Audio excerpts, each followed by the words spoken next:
चले, चलो भाई।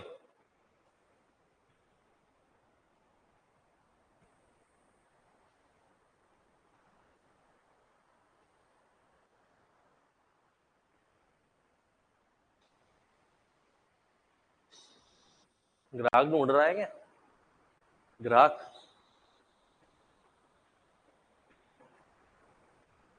है? बाकी कहाँ गए? कम से लग रहे हैं। ये कहाँ है दोनों? ऑफिस में पैसे दे रहे होंगे।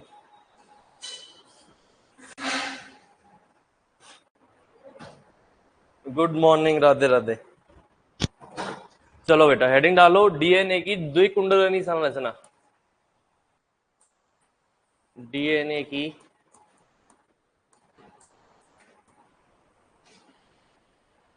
द्विकुंडलिनी संरचना।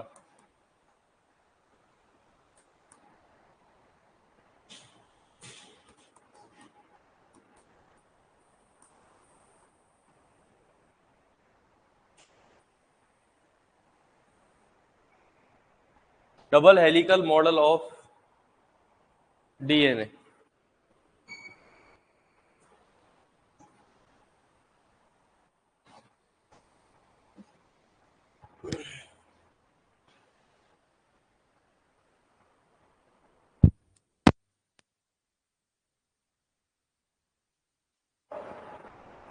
धन्यवाद बेटा।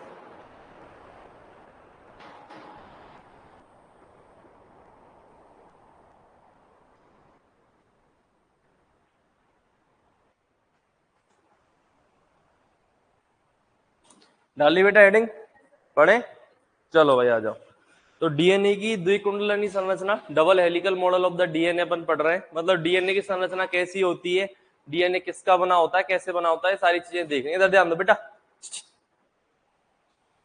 चलो इधर ध्यान देंगे बेटा। देखो डीएनए की संरचना अपने को देखनी है। पहली चीज जो डीएनए के बारे में ध्यान रखनी है अपने को वो ये है कि डीएनए द्विकुंडलित होता है। कैसा होता है बेटा? द्विकुंडलित का मतलब क्या है? इसमें दो श्रृंखलाएं होती हैं और दोनों आपस में क्या होती है? कुंडलित। ऐसे समझ रहे हो? यूं समझ लो, एक श्रृंखला ए, एक श्रृंखला ए, क्लियर है? और दोनों आपस में क्या हो रखी है बेटा? कुंडलित हो रखी है। ये चीज समझ में आया? जैसे मान लो कि ये एक श्रृंखला है, ये वाली दीवार, और ये वाली दीवार दोनों श्रृंखला है, दूसरी श्रृंखला है। समझ में आ रहा है? ये दीवार ईंटों से बनी हुई है और ये वाली दीवार भी किससे बनी हुई है? ईंटों से। ठीक है, तो इस पूरी श्रृंखला में एक एक ईंट को जोड़ के बनाया है। अरे बोलो, तो एक ईंट को बोलेंगे अपन न्यूक्लियोटाइड। एक ईंट को क्या बोलेंगे? न्यूक्लियोटाइड। तो इस दीवार में बहुत सारे न्यूक्लियोटाइड है कि नहीं? बहुत का मतलब पॉली, बहुत का मतलब पॉली। तो ये दीवार कहलाएगी पॉली न्यूक्लियोटाइड श्रृंखला। तो दीवार क्या कहलाएगी बेटा? पॉली न्यूक्लियोटाइड श्रृंखला।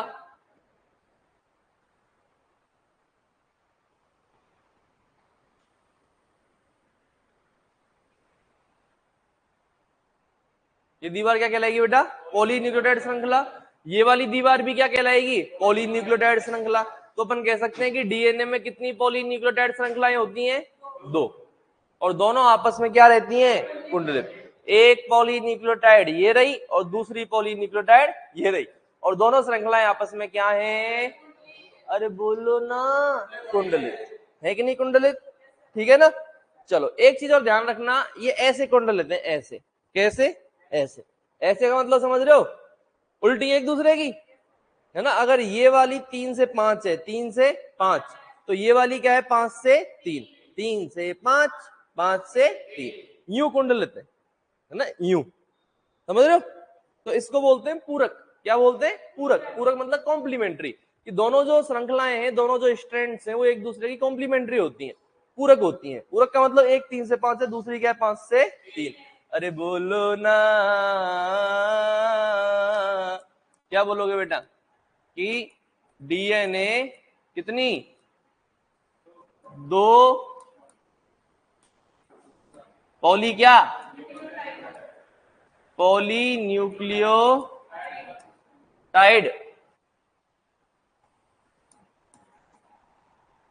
श्रृंखलाओं के आपस में